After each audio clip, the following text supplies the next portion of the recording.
Hello,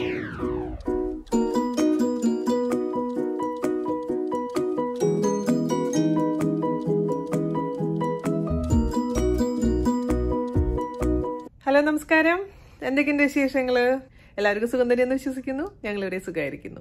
അപ്പൊ ഞാൻ വന്നിരിക്കുന്നത് വളരെ പെട്ടെന്ന് ചെയ്യാൻ പറ്റുന്നൊരു റെസിപ്പി ആയിട്ടാണ്. അതായത് മയോ ഞാൻ ഓൾറെഡി പോസ്റ്റ് ചെയ്തിട്ടുണ്ട്. ഇത് പാലും മുട്ടയും ഓയിലും ഒന്നും ഇല്ലാത്ത സൂപ്പർ ടേസ്റ്റി ആയിട്ടുള്ള വീഗൻ മയോ ആണ്. അപ്പോൾ ഒരുപാട് പേര് റിക്വസ്റ്റ് ചെയ്തിട്ടുണ്ടായിരുന്നു. അതുകൊണ്ടാണ് ഞാൻ വീഡിയോ ആയിട്ട് വന്നിരിക്കുന്നത്.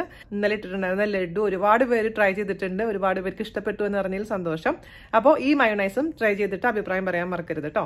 അപ്പോൾ ഒട്ടും താമസിക്കണം, നമുക്ക് എങ്ങനെയാണ് രുചികരമായിട്ടുള്ള ഹെൽത്തി ആയിട്ടുള്ള മയോ തയ്യാറാക്കാം എന്ന് നോക്കിയിട്ട് വരാം. ഓക്കെ, അപ്പൊ നമുക്ക് മയോണൈസ് ഉണ്ടാക്കാം. അപ്പൊ മയോ 2 തരത്തിൽ ഞാൻ ഓൾറെഡി പോസ്റ്റ് ചെയ്തിട്ടുണ്ട്. അതായത് മുട്ട വെച്ചിട്ടുള്ളതും അതുപോലെ തന്നെ മുട്ടയില്ലാതെ പാലും ഓയിലും വെച്ചിട്ടുള്ളതും. ഒരുപാട് പേർക്ക് മുട്ട അലർജിയാണ്, അല്ലെങ്കിൽ മുട്ട കഴിക്കാത്തവരുണ്ട്, അല്ലെങ്കിൽ പാല് കഴിക്കാൻ പറ്റാത്തവരുണ്ട്. അതുപോലെ ഓയിൽ ഹെൽത്തിന് അത്ര നല്ലതല്ല, അത്രയും ഓയിൽ കഴിക്കാൻ പറ്റില്ല എന്നൊക്കെ പറഞ്ഞിട്ട് ഇതൊന്നും ഇല്ലാത്ത മയോണൈസ് നിങ്ങൾ എന്റെ അടുത്ത് ചോദിച്ചിട്ടുണ്ടായിരുന്നു. അതുകൊണ്ട് മാത്രമാണ് ഇന്ന് ഈ മയോണൈസ് ആയിട്ട് ഞാൻ വന്നിരിക്കുന്നത്.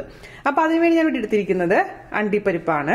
ഞാനിവിടെ ഒരു 2-3 മണിക്കൂർ നേരം ഈ അണ്ടിപ്പരിപ്പ് വെള്ളത്തിലിട്ട് വെച്ചിട്ടുണ്ടായിരുന്നു. ഇപ്പൊ നല്ല സോഫ്റ്റ് ആയിട്ടുണ്ട്. ഇങ്ങനെ വെള്ളത്തിലിട്ട് വെച്ചാൽ മാത്രമേ നന്നായിട്ട് നമുക്ക് അരച്ചെടുക്കാൻ പറ്റുകയുള്ളൂ. തിരക്കാന്നുണ്ടെങ്കിൽ കുറച്ചു നേരം ചൂടുവെള്ളത്തിലിട്ട് വെച്ചാലും മതിയാകും. പിന്നെ ചിലവർ ഇതിന് ഭാരമായിട്ട് തോഫു വെച്ച് ചെയ്യാറുണ്ട്. ഇതിന് പല വേർഷൻസ് ഉണ്ട് കേട്ടോ ഇതിന്റെ. പക്ഷെ എനിക്ക് ചെയ്ത് നോക്കിയതിൽ വെച്ച് ഏറ്റവും ബെസ്റ്റ് ആയി തോന്നിയതും നമ്മളുടെ ഒരു ടേസ്റ്റിന് ഇഷ്ടപ്പെടുന്ന രീതിയിൽ തോന്നിയതും ഈ അണ്ടിപ്പരിപ്പ് വെച്ച് ചെയ്തിട്ടുള്ളതാണ്. അപ്പോൾ ഞാനിവിടെ 1 കപ്പ് അണ്ടിപ്പരിപ്പാണ് എടുത്തിരിക്കുന്നത്. 250 ml കപ്പില് 1 കപ്പ് അണ്ടിപ്പരിപ്പ്. പക്ഷെ നിങ്ങൾ ആദ്യമായിട്ട് ചെയ്ത് നോക്കുകയാണെങ്കിൽ വളരെ കുറച്ച് മാത്രം എടുത്തിട്ട് ചെയ്ത് നോക്കുക. ടേസ്റ്റ് ഇഷ്ടപ്പെടുകയാണെങ്കിൽ മാത്രം കുറച്ച് വലിയ ക്വാണ്ടിറ്റി ചെയ്താൽ മതിയാവും. ഇത് ചെയ്ത് വെക്കുകയാണെങ്കിൽ ഒരു 7 തൊട്ട് 10 ദിവസം വരെ നമുക്ക് ഫ്രിഡ്ജിൽ ഒരു ഗ്ലാസിന്റെ ബൗളിൽ സൂക്ഷിച്ചു വെക്കാൻ പറ്റും. ടൈറ്റ് ആയിട്ട് അടച്ചു വെച്ചാൽ മതി. പിന്നെ ഇരിക്കും തോറും ഇച്ചിരി കട്ടി കൂടാനുള്ള ഒരു ചാൻസ് ഉണ്ട്. കാരണം അറിയാലോ, നമുക്ക് ഇതേപോലെ ഹമൂസ് ഒക്കെ ഉണ്ടാക്കി വെക്കുമ്പോൾ അങ്ങനെ കട്ടി കൂടാറുണ്ട്. അതുകൊണ്ട് അങ്ങനെ കട്ടി കൂടുകയാണെങ്കിൽ വീണ്ടും ഒന്ന് മിക്സിയിലിട്ട് ജസ്റ്റ് ഒന്ന് അടിച്ചാൽ മതിയാവും കേട്ടോ. അപ്പൊ എന്തായാലും ഇത് നമ്മൾ 7 ദിവസം ഒന്നും വെക്കില്ല, പെട്ടെന്ന് കഴിയുന്ന ഒരു സംഭവമാണ്. ഞാൻ ജസ്റ്റ് ഒന്ന് പറഞ്ഞു എന്ന് മാത്രം. അപ്പോൾ അതിന് വേണ്ടിയിട്ട് നമുക്ക് ഒരു മിക്സിയുടെ ചെറിയ ബൗൾ എടുക്കുക. അതിലോട്ട് ഈ 1 കപ്പ് അല്ലെങ്കിൽ നിങ്ങൾ എത്രയാണ് എടുത്തിരിക്കുന്നത് ആ അണ്ടിപ്പരിപ്പ് ഇട്ട് കൊടുക്കുക. ഇൻഗ്രീഡിയൻസ് എന്തൊക്കെ വേണമെന്ന് നിങ്ങൾക്ക് നിങ്ങളുടെ ടേസ്റ്റ് അനുസരിച്ച് മാറ്റം വരുത്താം. ഇപ്പൊ ചിലവർക്ക് വെളുത്തുള്ളി ഇഷ്ടമായിരിക്കില്ല, അതുകൊണ്ട് വെളുത്തുള്ളി ഇടണമെന്ന് നിർബന്ധമില്ല. പക്ഷെ ഞാൻ ഒരു ചെറിയ കഷ്ണം വെളുത്തുള്ളിയുടെ പകുതി അത്ര മാത്രം എടുക്കുന്നുള്ളൂ. ഒരു ഫ്ലേവറിന് വേണ്ടി മാത്രം. ഈ പറഞ്ഞ പോലെ വെളുത്തുള്ളി കഴിക്കാത്തവർ അത് അവോയ്ഡ് ചെയ്യാം. പിന്നെ ഞാൻ ഇട്ട് കൊടുക്കാൻ പോകുന്നത് 2 കുരുമുളകാണ്. കുരുമുളക് താല്പര്യം ഉണ്ടെങ്കിൽ മാത്രം മതി. അതല്ലെങ്കിൽ അതിന് പകരമായിട്ട് മസ്റ്റേർഡിന്റെ പൗഡർ അല്ലെങ്കിൽ മസ്റ്റേർഡിന്റെ പേസ്റ്റ് നമുക്ക് ചേർത്ത് കൊടുക്കാം.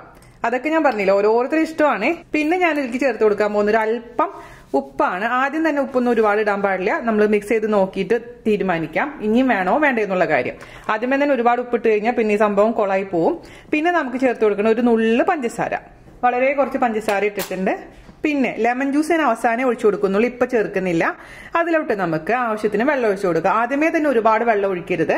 കാരണം ഒരുപാട് വെള്ളം ആദ്യമേ ഒഴിച്ചു കഴിഞ്ഞാൽ എന്ത് പറ്റുമെന്ന് വെച്ച് കഴിഞ്ഞാൽ ഒരുപാട് വെള്ളമായി പോവും. പിന്നെ നമുക്കൊന്നും ചെയ്യാൻ പറ്റില്ല. പിന്നെ രണ്ടാമത് ഈ അണ്ടിപ്പരിപ്പ് വെള്ളത്തിലിട്ട് അരയ്ക്കാനൊക്കെ നിൽക്കണം. അപ്പൊ ആദ്യമേ തന്നെ കുറച്ച് വെള്ളം ഒഴിച്ച് നമുക്ക് അരച്ചു നോക്കാം. അപ്പൊ ഒരു 1/4 ഗ്ലാസ് വെള്ളം ഒഴിച്ചു കൊടുത്തിട്ടുണ്ട്. അരച്ചു നോക്കാം.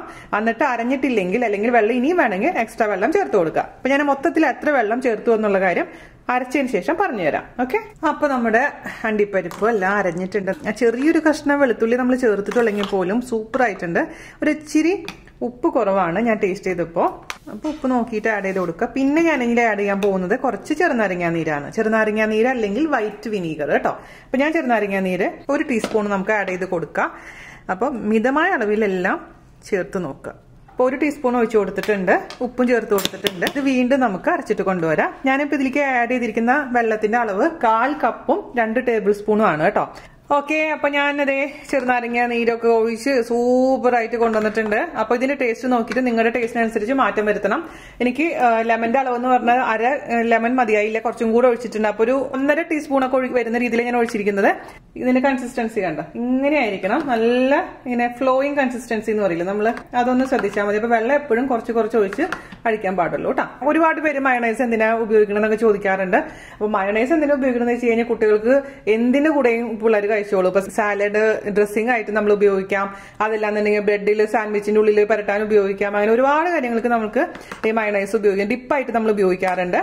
ഒന്നില്ലെങ്കിൽ വെറുതെ ഈ ക്യാരറ്റ് മുറിച്ച് വെച്ചിട്ട് അത് ഇതിലും മുക്കി കഴിക്കുന്നവരുണ്ട്, മനസ്സിലാവുന്നുണ്ട്. അപ്പൊ എന്തിനു വേണമെങ്കിലും നമുക്കിത് ഉപയോഗിക്കാം. അപ്പൊ സൂപ്പർ ടേസ്റ്റി ആയിട്ടുള്ള നമ്മുടെ മയണൈസ്, വീഗൻ മയണൈസ് റെഡി ആയിട്ടുണ്ട്. എല്ലാവരും തയ്യാറാക്കി നോക്കുക. അതിനുശേഷം അഭിപ്രായം പറയാൻ മറക്കരുത്. വീഡിയോ ഇഷ്ടമായിട്ടുണ്ടെങ്കിൽ മാക്സിമം ഷെയർ ചെയ്യുക, നമ്മളിന്ന് സപ്പോർട്ട് ചെയ്യാം. അടുത്ത അടിപൊളിയായിട്ടുള്ള റെസിപ്പി ആയിട്ട് വരുന്നവരെ നന്ദി, നമസ്കാരം. Thank you.